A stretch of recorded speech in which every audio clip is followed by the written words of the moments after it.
The summer sun had already begun to sink behind the red bluffs when the town gathered in the dusty square of Hollow Creek.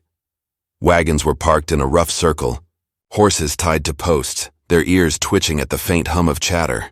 Folks stood shoulder to shoulder, ranchers, miners, and women in faded bonnets clutching their children close, waiting for the auction to begin. The sheriff leaned against a post, hat tipped low, watching the scene with a kind of weary indifference. It wasn't the first time the town had seen something like this, but even among the traders and drifters who'd passed through these hills, this one felt different. A sign hung crooked beside the wooden platform. Auction, all goods 50% off. Beneath it, a single figure stood bound at the wrists. She didn't move, didn't cry, didn't even raise her eyes. A young Apache woman, thin, quiet, barefoot, her long black hair tangled by wind and dust. A faint bruise marked her temple. The townsfolk avoided looking straight at her, pretending to be more interested in the wagons, in the sunset, in anything but her. The word had already spread. She hadn't spoken since they found her weeks ago near the burned-out trail post. The auctioneer, a big man with a whiskey voice, cleared his throat and called for attention. "Now folks, this here's the last one for today," he said, tapping the edge of the platform with his cane. "Special deal, half price from the start. She's strong enough to work, young enough to serve, and quiet as a lamb. What do you say, gentlemen? Who's starting the bid?" No one moved. The air felt heavier than the heat. Some men shuffled their boots in the dirt, some whispered. A woman by the water trough turned away, clutching her shawl tighter. The auctioneer chuckled nervously. "Come on now, you can't get a better offer than that. 50% off, why that's charity if you ask me." Still no hand went up. The girl's eyes lifted for a moment, scanning the faces before her, rough, pale, cautious faces, and then she looked down again, her silence more defiant than broken. A group of cowhands near the saloon laughed quietly. "Even half price ain't worth the trouble," one muttered. Another spat in the dirt. "Ain't right mixin' with her kind." The sheriff's jaw tightened, but he said nothing. The auctioneer tried again, his tone louder this time, forced. "She ain't trouble. She's just quiet. Maybe lost her tongue, maybe just scared. But she'll do as she's told." The girl didn't flinch. She stood like a shadow carved out of stone, the last remnant of something the town didn't understand and didn't want to. For years, Hollow Creek had been caught between two worlds. Where the ranch fences ended, the Apache lands began. Some said peace had been made. Others said it was just a pause before the next storm. The girl on the platform was a reminder of all that tension the townsfolk tried to bury. Then, from the back of the crowd, a voice spoke. "I'll take her." The words cut through the murmurs like a rifle shot. Heads turned. The crowd parted enough to reveal a tall cowboy leaning against a fence post. His hat was tilted forward, shadowing his face. He looked young but worn, sun-beaten skin, calloused hands, the look of someone who'd seen too much and said too little. The auctioneer blinked.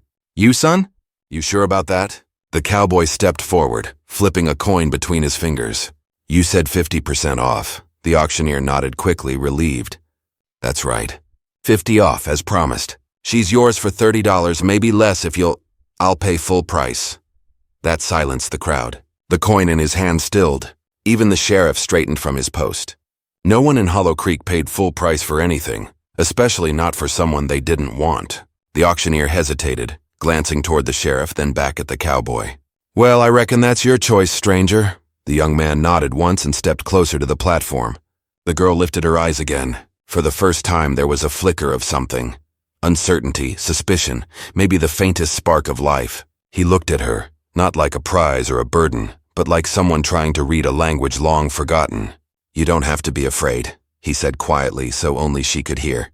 "Not of me." The auctioneer untied her wrists and stepped back. The rope fell loose, leaving raw red marks on her skin. She didn't thank him, didn't move toward the cowboy either. The crowd began to disperse, muttering about foolish men and wasted money. A few laughed, shaking their heads. "He'll regret that by sunrise." The sheriff watched the pair for a long while, then turned away, as if to wash his hands of it all. The cowboy led his horse forward, extending his hand toward her reins. She stood still, eyes on the ground, breathing shallowly. The rope around her wrist trailed like an old scar. "You coming?" he asked gently, no answer. Only the sound of the wind pushing dust down the empty street. He sighed and turned toward his horse. "Suit yourself," he muttered, starting toward the trail. He had nearly reached the edge of the square when the faint rustle of footsteps followed him. The sound was small, hesitant, but there. She walked behind him, not close, not far, like someone afraid the ground might give way if she moved too quickly. They left the town behind them, the crooked sign, the saloon lights, the curious eyes fading into dusk. The open land stretched ahead, endless and quiet. The sky burned orange and purple over the ridge, the air cooling with the promise of night. The cowboy didn't speak. Neither did she. The silence between them felt heavier than any rope, yet somehow it wasn't hostile. It was the kind of silence that carried stories untold, grief unshared, and questions neither dared to ask. After some time, the sound of crickets filled the air. The horse's hooves beat a slow rhythm on the trail. The cowboy glanced back once, seeing her still there, her dark hair catching the light of the setting sun. "You got a name?"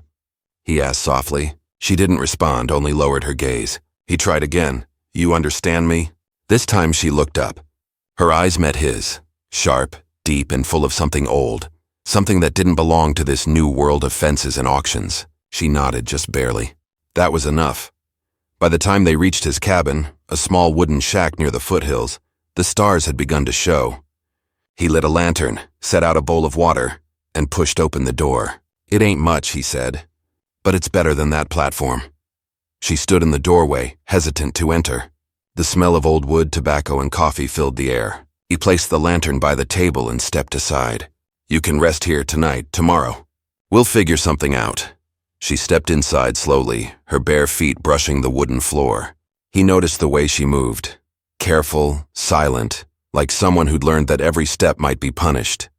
She sat by the corner, knees drawn close, eyes on the fire. He gave her a blanket and poured himself a drink, watching her quietly.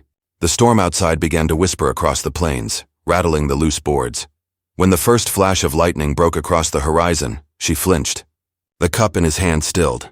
"You don't like storms?" he asked.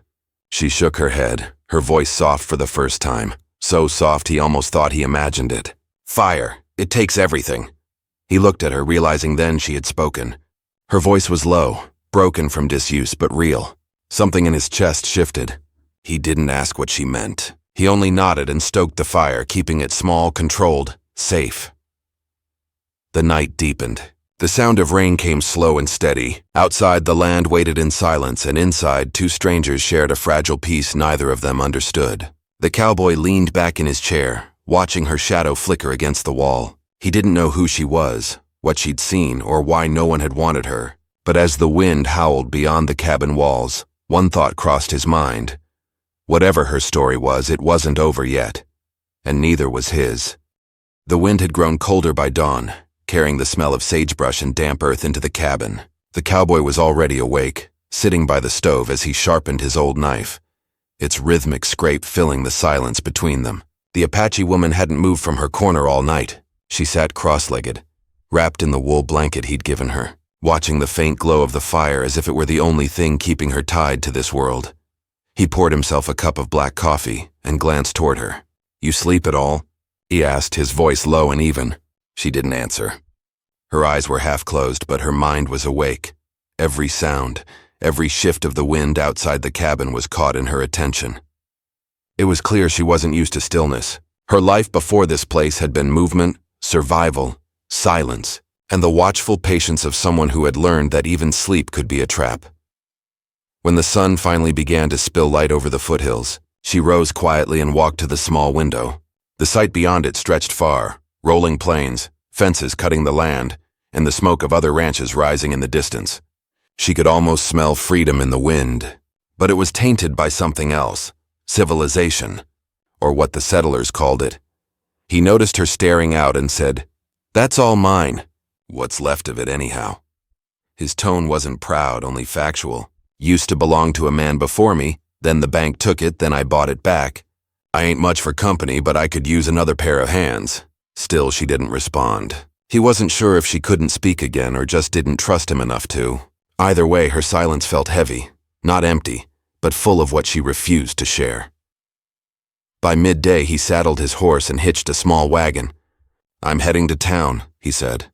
"You stay or come, it's up to you." She hesitated, her eyes narrowing as if she didn't quite believe his words. Freedom, after all, wasn't something offered. It was something taken, yet she followed him anyway. The road back to Hollow Creek was long, cutting through dry creek beds and scrubland where the bones of cattle whitened under the sun. The cowboy didn't talk much. He pointed out the ridge where he used to hunt coyotes, the trail that led to the trading post, and the windmill his neighbor never managed to fix. The Apache woman said nothing, but every now and then, her eyes darted toward the horizon, watching the mountains fade into the haze like ghosts of the land her people once called home. When they reached the edge of town, the air felt different, thicker, louder, full of voices and glances. People stopped what they were doing to stare. Some whispered. Others crossed the street. The auction had ended only yesterday, and Hollow Creek never forgot what it saw. A storekeeper leaned out of his doorway and called, "You the one who bought that Apache?" The cowboy didn't answer. He just tied his horse and stepped inside for supplies. The woman stayed by the wagon, her posture straight but tense. A few boys stood nearby, throwing pebbles at a post and sneaking looks at her. One finally whispered, "Ain't she the one they found near Fort Barrow?" Another answered, "Heard she was part of the raid last winter. Killed 2 ranchers before they caught her." She heard every word, but her face didn't change. She'd learned that showing pain was just another way to feed them.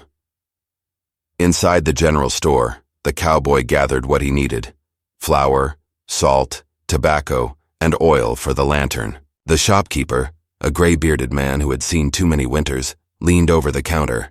"You sure you know what you're doing?" he asked. "Folks talk. They say that girl's cursed. Don't look like she's been tamed." The cowboy looked up calm and unbothered. "I didn't buy her to tame her." The old man blinked, unsure what to make of that. "Well, you'd best keep her out of town then. Sheriff's been jumpy since the railroad talk started. Folks want peace, not reminders of the war." He paid, tipped his hat, and walked out. The woman climbed into the wagon again without a word. As they rolled past the saloon, the piano inside fell silent for a moment, eyes following them through the window glass. The world around them wasn't ready to forget.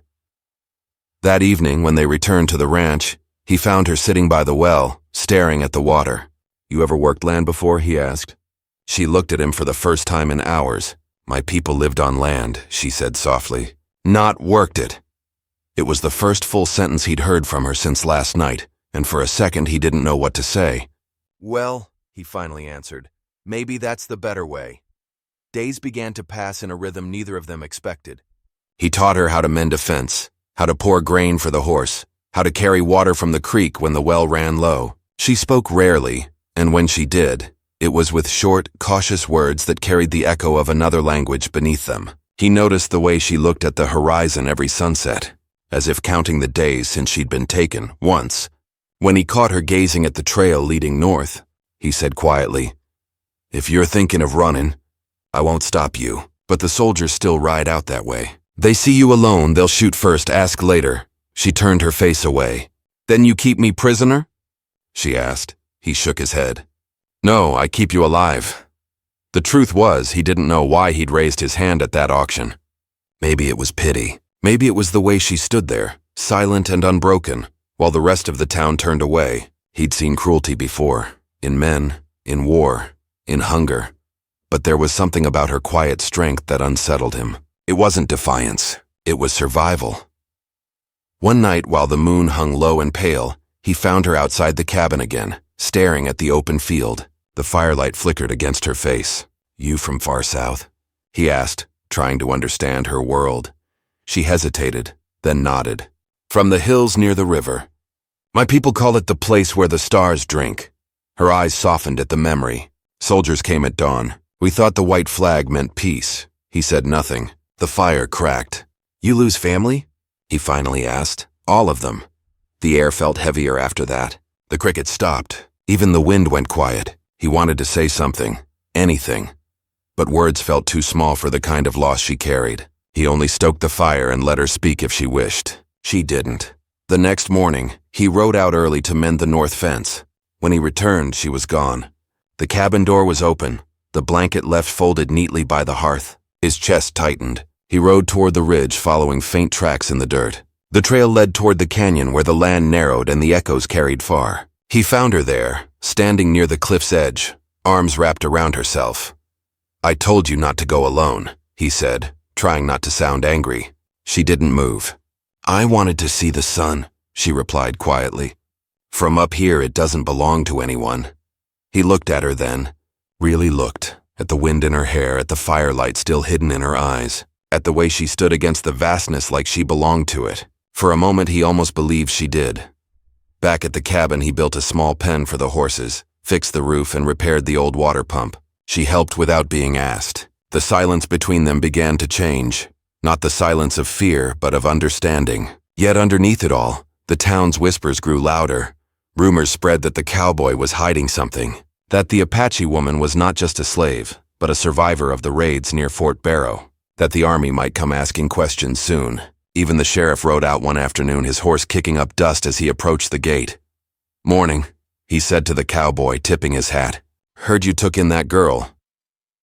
"I took her in, not took her on," the cowboy replied evenly. The sheriff studied him a long moment. "You know the rules. The governor's men been restless since the railroad got hit again. They see her around, they'll assume she's part of it." "She ain't part of anything," the cowboy said. The sheriff sighed. "Then prove it. Keep her inside. Folks around here don't forget faces, especially not Apache ones." He rode off, leaving a cloud of dust behind. The cowboy stood still for a long time, staring after him. When he turned back to the cabin, the woman was standing in the doorway, having heard every word. Her expression didn't change, but her voice did. "They won't stop, will they?" "No," he said quietly. "They won't." The wind picked up again, rattling the loose boards and carrying the faraway cry of a coyote through the plains. The sky was dimming toward another storm, and as the thunder rolled across the horizon, he knew that whatever peace they had found in that cabin would not last much longer. Something was coming for her, for him, for the quiet life they were trying to build out of nothing but dust and mercy.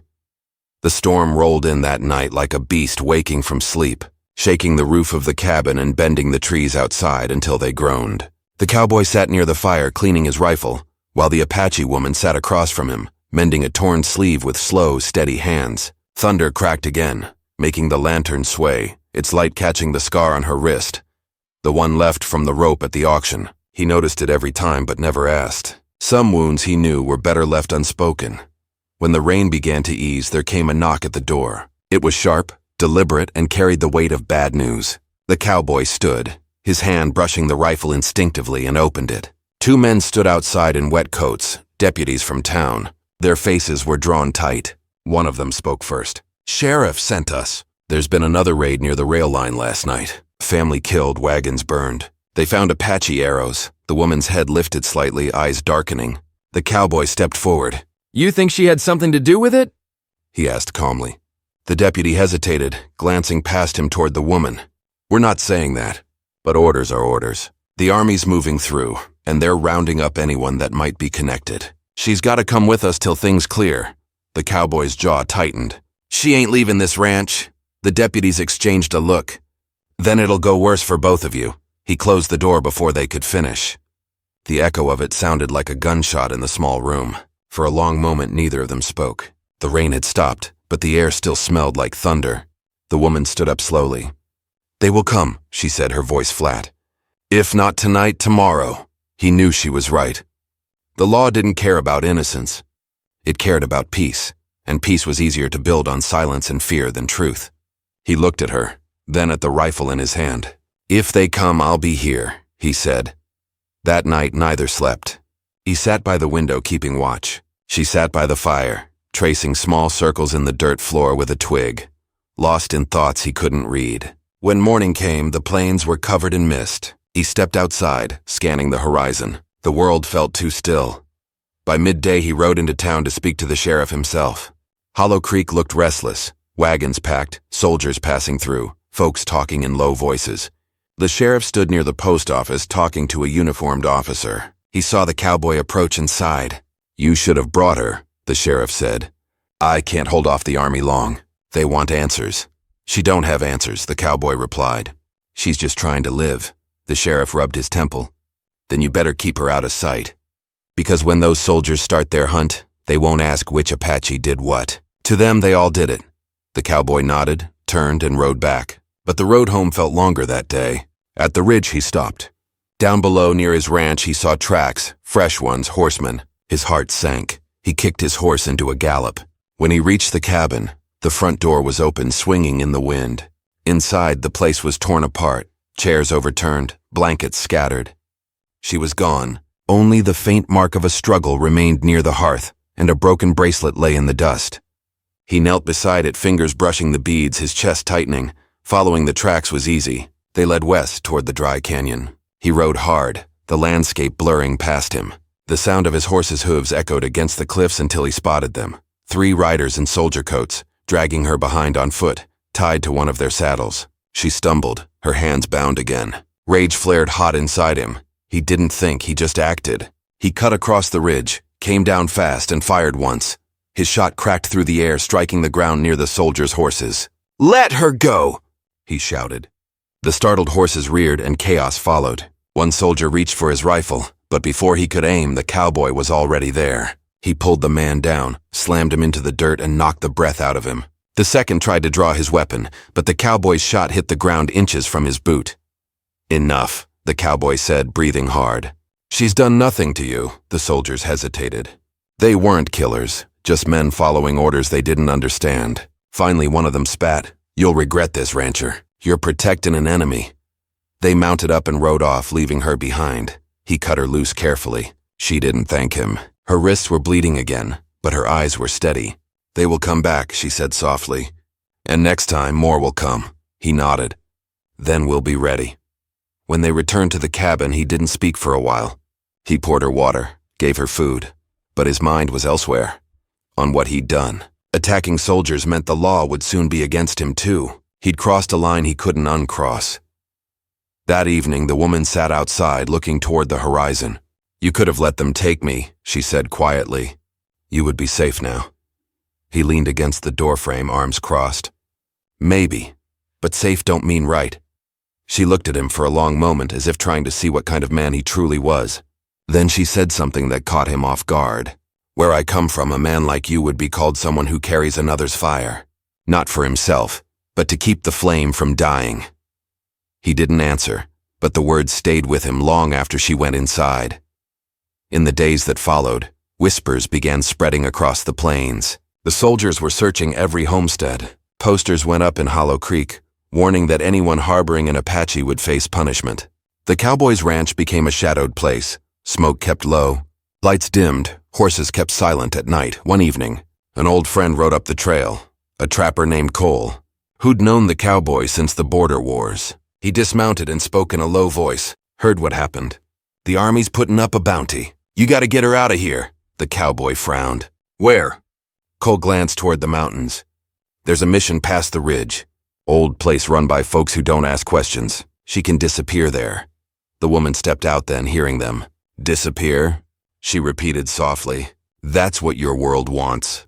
Our people to vanish so you can feel peace." Cole shifted uncomfortably. "Lady, I'm just trying to save your skin." She turned away, eyes glinting in the lamplight.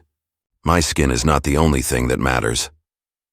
After he left, the cowboy stood at the doorway thinking. She was right. What she wanted wasn't hiding. It was dignity, a place in a world that refused to see her as human. But how could he give her that when even he was now marked by her presence? That night, the moonlight fell across her face as she slept near the fire. He watched her breathing, slow and steady, and realized something that unsettled him more than the fear of the soldiers. He didn't just want to protect her. He wanted her to stay. But the world outside didn't care for such thoughts.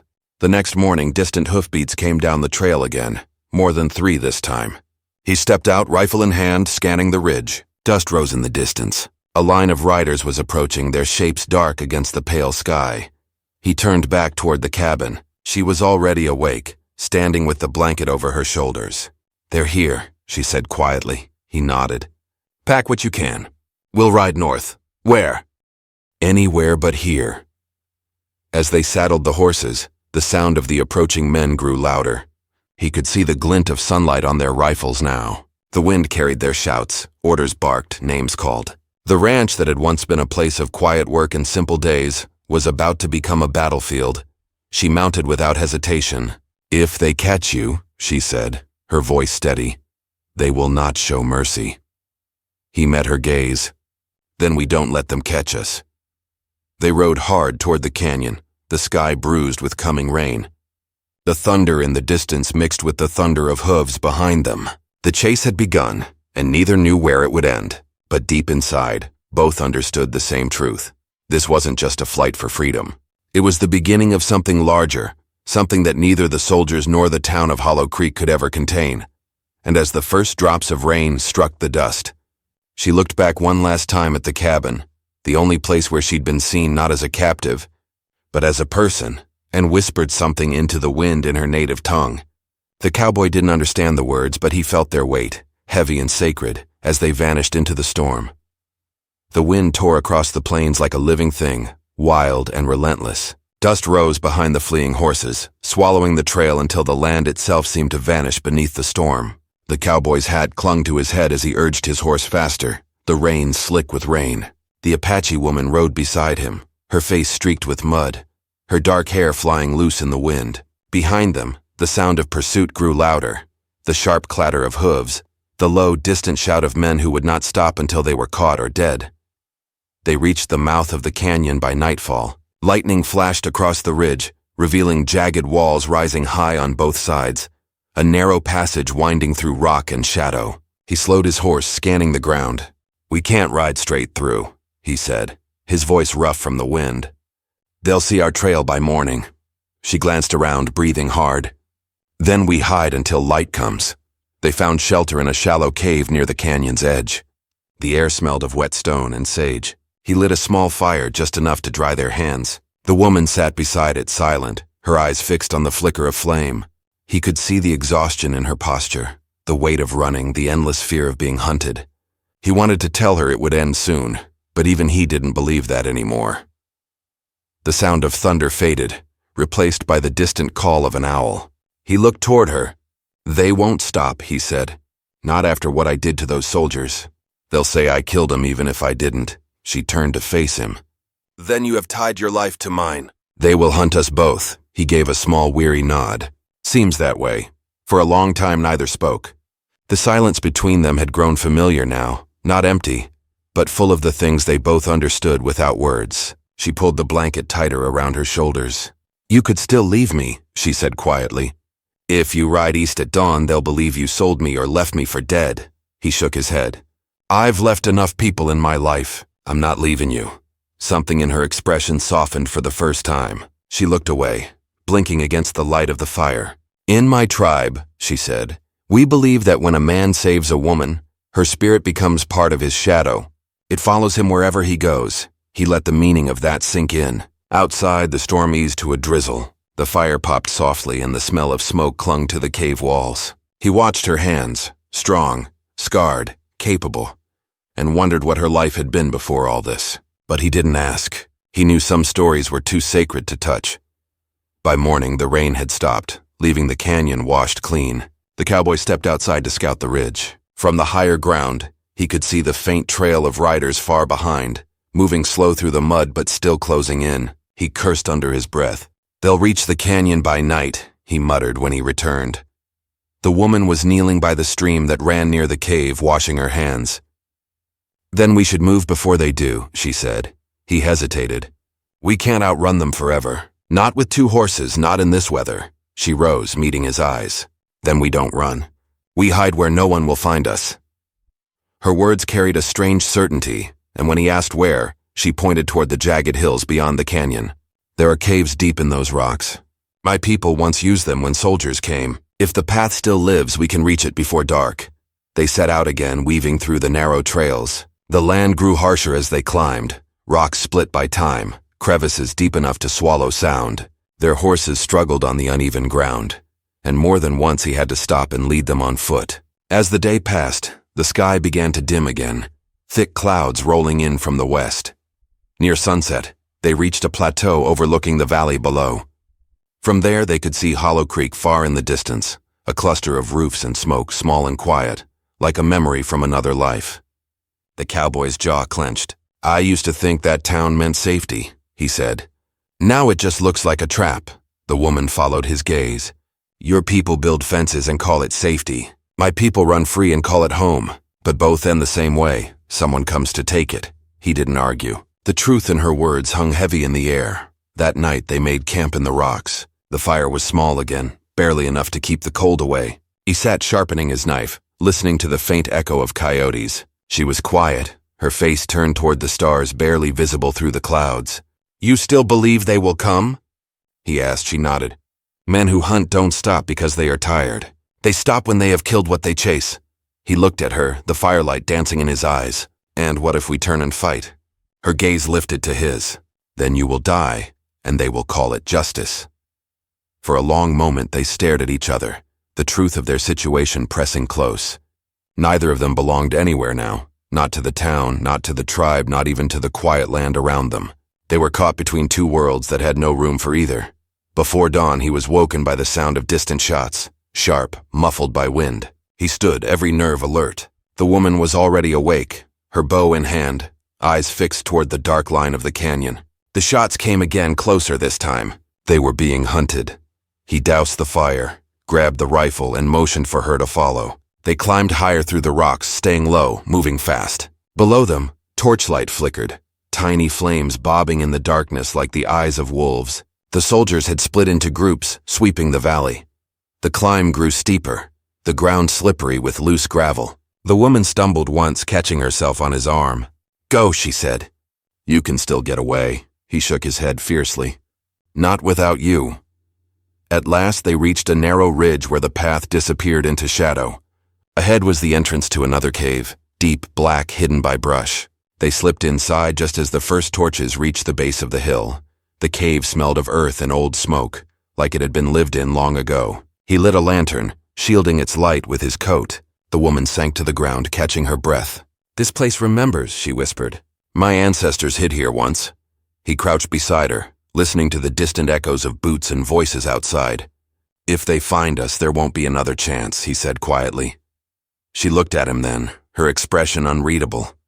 "You risk your life for someone you barely know. Why?" He hesitated, searching for words. "Maybe because I see what they refuse to see," he said finally. "You ain't their enemy. You're just someone who's been run down too many times." The sound outside grew louder, the crunch of footsteps on gravel, the jingle of metal. The woman rose, gripping a stone blade she had carried since the beginning.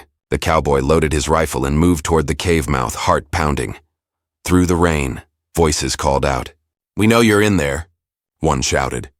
"Come out or we'll burn you out." The cowboy exchanged a glance with her. Her eyes were calm, steady. "If they burn the cave," she said, "the smoke will hide us long enough to slip through the back tunnel. There's a way out. It leads to the cliffs beyond." He nodded. "You lead. I'll hold them as long as I can." But before he could move, she caught his arm. "No," she said. "If one must stay, it will be me. You have a chance to live." He shook his head, gripping her hand. "Not anymore. We started this together." The light of torches spilled into the cave's mouth now, shadows flickering along the walls, the air filled with the sharp scent of smoke. Somewhere outside, someone shouted orders, and the soldiers began piling brush near the entrance. Flames crackled to life. The cowboy raised his rifle, the woman beside him with her blade drawn.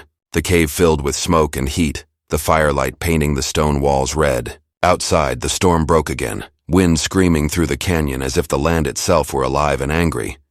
He could barely hear his own thoughts over the roar. All he knew was that this moment, this narrow space between life and death, was where everything would be decided. She turned to him one last time, her voice calm amid the chaos. "If we die here, let it be as people, not as names they trade in stories." He met her gaze, heart racing, smoke stinging his eyes. The torches outside flared brighter, and the first soldier's shadow appeared in the entrance. The cowboy took a breath, steadied his aim, and waited for the fire to show its face. The storm screamed through the canyon as the first shot rang out. The first shot tore through the air and echoed through the canyon like thunder. The cave filled with smoke, gunfire flashing against the stone walls, and for a few moments everything dissolved into chaos. The cowboy fired once, then again, each shot cracking through the narrow passage. The soldiers outside shouted, their torches casting wild, trembling light that made every shadow come alive. The Apache woman crouched low beside him, her blade glinting in the firelight. She moved with silent precision, like a spirit of the land itself. The flames near the cave mouth began to spread, feeding on the dry brush. Smoke thickened, curling into their lungs, choking every breath. "We can't stay," she coughed, pulling at his arm. He shook his head. You go first. I'll follow. But she didn't move. Instead, she reached for his hand and guided him toward the back of the cave where the air was cooler, the darkness deeper. There, hidden behind a fall of stone, was a narrow tunnel. The opening was small, barely wide enough for one person at a time. She pointed toward it. It leads to the cliffs. We used it before. Hurry. He hesitated, looking back toward the firelight. If they follow, they'll trap you. Her eyes met his. They won't. They don't know the path. He wanted to argue, but another shot tore through the entrance, striking sparks off the rock beside them. He ducked and pushed her ahead. Go! They crawled through the tunnel as the cave behind them roared with flame. The smoke clawed at their throats, the heat pressing close. At last, the tunnel opened onto a high ridge. The cold night air hit them like salvation. Below, the canyon glowed red from the burning cave, a river of fire winding through the rocks. The soldiers' shouts faded into the storm. The woman stood at the edge, breathing hard, her face streaked with ash. The cowboy dropped beside her, coughing, his rifle clattering to the ground. For a long moment, neither spoke. The fire below them burned on, lighting the rain like falling sparks. When the last of the shouting stopped, he turned to her. You said this place remembers, he murmured. Maybe it'll remember this too. She looked at him, eyes full of exhaustion and something deeper, something like peace. It will, she said. It remembers everything that survives. They stayed there until dawn, watching the smoke drift away into the mountains. When morning came, the land below looked washed clean. No fire, no soldiers, only the silence of ash and earth. The cowboy rose slowly, his clothes torn, his hands blackened with soot. We need to move, he said. If they lived through the fire, they'll keep looking, but she didn't move. Her gaze lingered on the horizon where the light touched the far ridges, the place where her people once roamed. They won't come again, she said quietly. They'll believe we died in that fire. To them, the story ends there. He studied her face. And to you? Her lips curved faintly, though it wasn't quite a smile. To me, it begins. They left the canyon behind and followed the ridges north, riding for days without seeing another soul. The plains changed slowly, the dry red earth giving way to rolling green hills and rivers that shimmered under the sun. The air grew cleaner, the nights quieter. He found an old trail once used by trappers and followed it west toward the timberlands. There, among the pines, they built a small camp by the river's bend. For the first time in months, there was peace. The woman tended to the horses and gathered herbs along the stream, her movement steady and graceful. The cowboy mended the wagon, hunted, and fixed a shelter from pine logs. Some days they barely spoke, yet the silence between them felt alive. She began teaching him words from her language, simple things at first: water, sky, fire, home. He would repeat them carefully, his accent heavy, and she would laugh quietly, correcting him. In time, he learned the word for friend, then freedom. One evening, as they sat by the fire watching the sky fade from gold to blue, she said softly, "Do you ever think about Hollow Creek?" He stared into the flames. "Sometimes. But I don't miss it. That town was never really home. Too many fences, too many lies," she nodded. "The land forgets those who build fences." He smiled faintly. "Then maybe it'll forget us too." She looked at him for a moment, then said, "Or maybe it will remember the ones who chose not to run from what was right." The next morning, a hawk circled above the trees, its cry echoing over the valley. The woman followed its flight with her eyes. "In my tribe, we believe the hawk carries the souls of those who died with courage," she said. "When it circles like that, it means the land accepts them." He tipped his hat toward the sky. "Then maybe the land forgave me too." Time passed slowly in that hidden valley. Seasons began to shift. The wildflowers returned, the snow melted from the ridge. The woman grew stronger, her laughter no longer rare. She carved symbols on the wooden posts of their shelter, marks of protection, she told him. He didn't understand them, but he left them untouched. They felt right there, carved into the wood like roots of something neither of them could name. One evening, months later, they heard riders again. Distant, faint, but enough to set the air trembling. He stood, gripping his rifle, eyes narrowing toward the trail below. But this time, the riders never came closer. The sound faded with the wind, leaving behind only the call of the river. Still, it reminded them that the world beyond their quiet place still turned, full of danger and memories that refused to die. That night, the cowboy sat alone by the river, thinking. The reflection of the moon rippled in the current, and he thought about everything that had brought them here. The auction, the fire, the chase. He thought of how a man could go his whole life without meaning to change anything and still end up part of something larger than himself. The woman joined him, sitting beside the water. "You think about leaving," she said softly. He shook his head. "I think about how strange it is that I ever thought I was free before all this." She watched the river a long time. "Freedom is not where you go. It's what you carry." He looked at her, understanding now what she meant.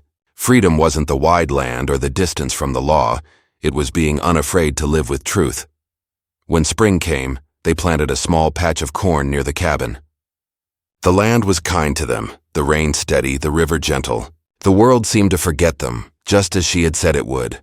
Now and then travelers passed far off the trail, traders, drifters, wanderers, but none ever stopped near the valley. It was as if the place itself chose to stay hidden. Years later, those who still remembered the fire at Hollow Creek told the story differently. Some said the cowboy had died saving the girl. Others claimed the woman turned on him in the end, vanishing into the mountains. But neither story was true. The truth lived quietly, far from the world's noise, by a river that remembered everything. One late afternoon, the sky burned gold and the woman stood by the water, her reflection steady in the ripples. The cowboy joined her, resting his hand on her shoulder. "The land looks different now," he said. She smiled faintly. "No," she answered. "Only we do." He looked out over the valley, the same valley that had once hidden them from death. "You ever think the world could change? That one day they'd stop hunting people for what they are." Her eyes softened. "Maybe not in our time, but every kindness changes something. Even if the world forgets the people, it remembers the act." He nodded, the weight of her words settling deep inside him. The wind carried the scent of rain again, soft and clean. Somewhere in the distance thunder rolled, but this time it didn't sound like war. They stood together as the light faded, two souls bound by survival, silence, and a promise the world would never know. The land around them was quiet, alive, eternal. When night fell, the stars came out one by one, bright and unbroken. The cowboy sat by the fire, his rifle set aside, his hat resting on the ground. The woman hummed softly, an old tune from a world long gone. It carried through the trees like prayer, gentle, steady, and full of life. In that sound, the story of Hollow Creek ended, not with fire or fear, but with peace. The kind that only comes when two broken paths meet and find home in each other. And as the wind moved through the valley, carrying their shadows across the quiet earth, it seemed to whisper the truth that neither of them had dared to speak aloud. Some things, once burned, are reborn brighter than before.